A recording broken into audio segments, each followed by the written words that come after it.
Hello, ladies and gentlemen, Captain Shaq here, and welcome to Space Engineers. But welcome back to a new build. I should probably start actually driving. Oh no! No, this is why we can't have nice things. Okay. Well, welcome back to Space Engineers, everybody, and welcome back to a freaking kick-ass build. So, it's kind of been the Clone Wars era over on the Space Engineers workshop page right now. Perfect Blinky's been building some cool stuff over there. He's got a work-in-progress V-Wing, and I woke up this morning to find one of the coolest ground vehicles from the Republic era, the Juggernaut. Let me go ahead and put the parking brake on here so we stop rolling around. Put up on the workshop. Let me pull up the page here. So, on the front page, we've got the HAV WA6 Juggernaut tank, right? The turbo tank. We'll go ahead and click into this. If you guys hear some weird sound effects in the background, by the way, this vehicle has some sound blocks that go off every once in a while. So this is Sauron 2012's Juggernaut. Now, he's made a lot of cool builds. He's got a great Venator that I really, really like. I've messed around with a bit. I think I've even showed it on the channel more than once. One of my favorite Vulture droids on here. Let's go ahead and pop out and we'll take a look around the vehicle. So, how did he get so much detail? And this is the first thing that I was wondering. It's like, man, those wheels look fantastic, but how did he get the detail on here? And if you get a little bit closer, anybody who's a veteran of Space Engineers will immediately realize what he's done. He's mixed two grids together. He's got the small block grid on top, and then he's got the chassis built out of large grid blocks. And it works pretty well. Now, the only mod that he's using in this that makes it even more impressive is the Star Wars mod for the weapons pack. So you could easily plop this down without having any other mods installed. It would be fine. It would even still be armed, I believe. You know what? No, that may not be the case, actually. I think these are still considered modded weapons. I think they still fire energy rounds.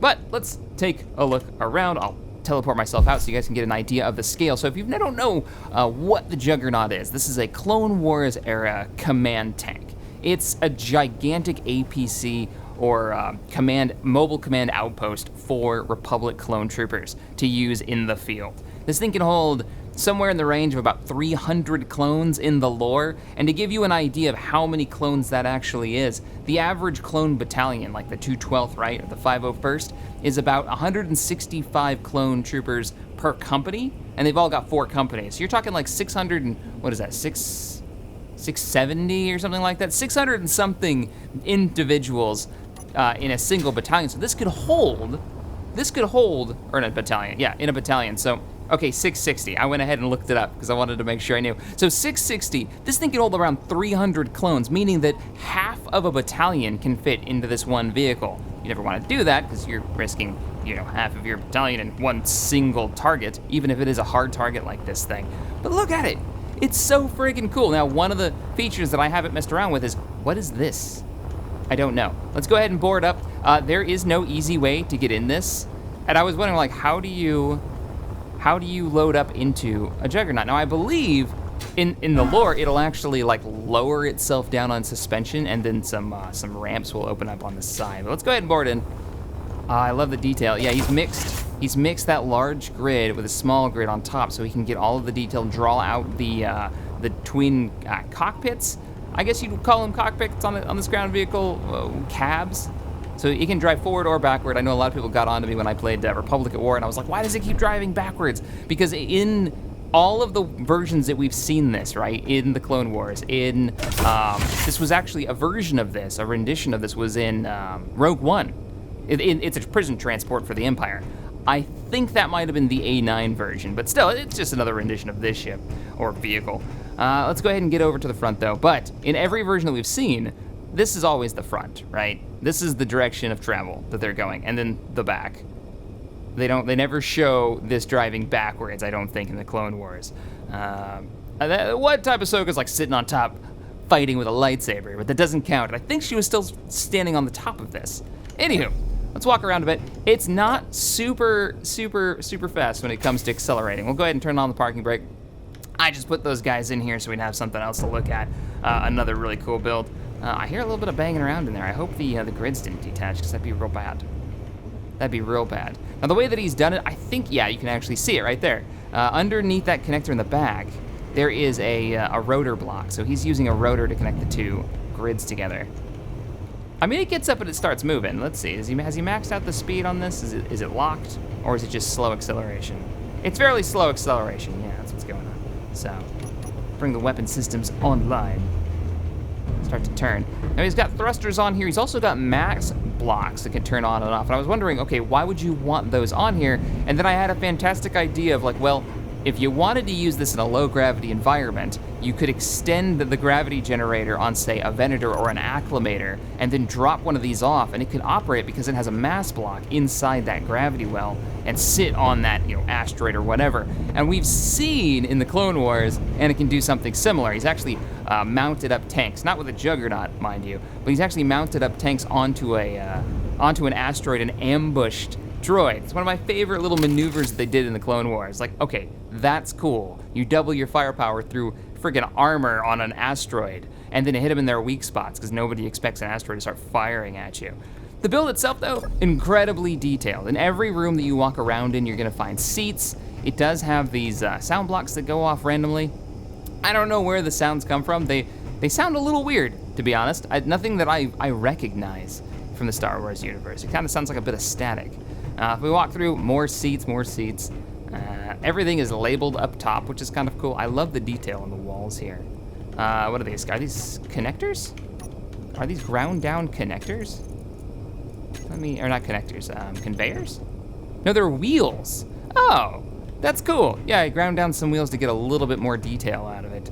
And if you look down, you can actually see how he's connected the two grids. So you've got your blast blocks, because they don't have the collision box on that side, so they won't cause any issues as you're driving around. And then we've got because he's using the large blocks, it actually lets him use these interior sections, these walkways, upside down walkways to walk through. And then you got even more blocks above us for the roof, so there won't be any collision there. It's just a really awesome way of doing things, and it's come out really well. I wonder how many times it took him to do this without it exploding, because if you get a little bit off, all of this is going to collide and something's going to explode. But pretty cool. A large grid. Oh, he has a gravity generator built into this, so that mass block will function whether or not he's near a ship's gravity well. He can just turn on the mass block and the ship will fall. That's cool. That's actually really cool. So the rear section of the ship, he does have another control seat. If I pop into here, everything seems to be mounted up. He has, okay, that rocket launcher is not working. Probably something wrong with the Star Wars monitor. I can't seem to turn that on. But he does have weapons installed in the back. So some assault cannons on there. Some lights he can turn on and off. What else do we have? We can activate the mass block from this seat as well. Battery systems, your ore detector. It is, apparently, pop into this and look here, I believe it is survival ready and good to go if you want to like 3D print one of these things. Though I don't know how well Space Engineers will handle printing off of a blueprint with combined grids like that. I don't think I've ever tried it. It has plus 16 rocket launchers on board, 12,000 blocks at 50-meter length. So now you got actually a length on here. It does have oxygen generators and all that as you walk through, and he's got them labeled with LCDs. I'll show those in a minute. So let's find out. There is this section right back behind, it looks like it's behind this wall, actually. Yeah, it looks like it's behind this wall. I want to know what that is, because it looks like it opens with those blast door blocks right there. So, let's... Oh, all right. There's some kind of radar dish tower antenna thing. Oh, it's totally what it is. Yeah, it's like an observation post that you can go into. So if you're deploying this as a mobile command base, you can actually put somebody in what looks like a crow's nest and then deploy it and send it straight up. Pretty cool. Maybe the controls, because I don't see them already labeled down here. I mean, we got gyros in here. She's rocking a little bit on her suspension. Weird. Let's see. There's a timer block here. Let's push it. Oh, there they go. Oh, it's the rocket launcher pods. This is where he's hid them. Oh, that's cool. So now if we kick this on, I bet they're turned on. All right, here we go. Yep, it's exactly what it is. Oh, that's badass. That is cool. Deployable rocket launchers. I'm sure a gigantic pain in the ass to aim with this thing because you can't really rotate or aim them, but let's go ahead and get driving. Action shot. And then when you're done with them, you just collapse them back in. As for the turning radius, he does have all the wheels set, so they'll all rotate just slightly so you can get your turn in. Because it doesn't go that fast, and it looks like he may have limited the speed on this because you can hear a little bit of, you can see some sparks too. The dual grid, small blocks, large blocks, don't normally play nice, but I'm pretty impressed, not only with this build, but with Space Engineers handling it so well. If we look at my sim speed real quick, I'm kind of curious what it's at. Oh, there may be some small grid shenanigans going on right now for unsafe values. Fair enough. All stop.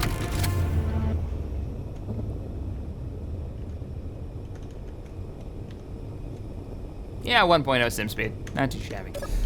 Not bad at all. So let's go up top. I wanna see what is upstairs here. So, like I said, every room has the seats. You're not gonna fit 300 clones in here. Of course not. And you can't get 300 people into Space Engineers. You can barely get 5 without it having serious issues. But, now that we're up here, what does this button do? Oh, this is the lights for this like command bridge section. So I can totally see, having your binoculars up here looking for any incoming droids, micro binoculars, zooming in, looking for those AATs, or those AATs. What else we got? Let's turn the lights back on. Ba-doop. Bum, bum, bum. Generators, more seats, the route down. Heading back, you can see all the connectors set up here. More seats. Like I said, he's got these LCDs labeling the oxygen generators, so you can throw some ice in here if you need some more oxygen, though this isn't gonna be pressurized. As you notice, the windows are all completely open. Overall, a really fantastic build. I love the fact that, one, it's a simple build. It's built mostly vanilla. He's just added in some Star Wars weapons from the weapon mod pack, but it runs great. It looks great. He's done a fantastic job. So if you want to check this one out, the link is in the description below. Let's go up into the crow's nest real quick and pop up here. I think this is a laser antenna, isn't it? Yeah, all right, very cool. So you can contact that like far off Republic outpost. But let's go in here. If you enjoyed the video, hit the thumbs up button, subscribe to the channel for more sci-fi gaming goodness, and as always, thanks for watching, and I'll see you guys next time. Later, everybody.